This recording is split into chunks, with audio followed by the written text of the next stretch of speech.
भैया light of कर दीजिए।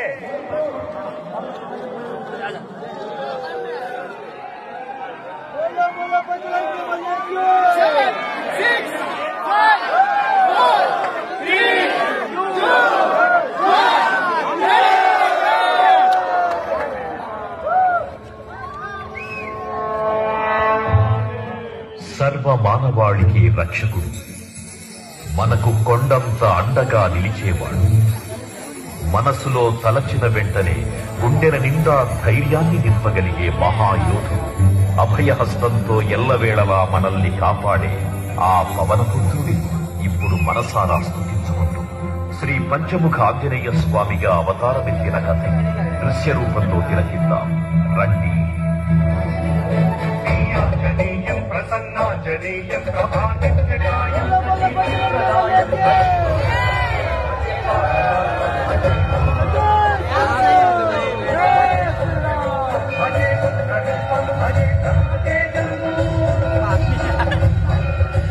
అది రామాయణ మహాయుద్ధం శ్రీరామచంద్రుని సారథ్యం వానర సైన్యంతో విజృంభిస్తూ లక్ష్మణస్వామి తనతో పోరాటం చేస్తున్న రావణుడి కుమారుడు ఇంద్రజిత్ తలని బాణంతో ఒక్క వేటుతో వేరు చేశాడు.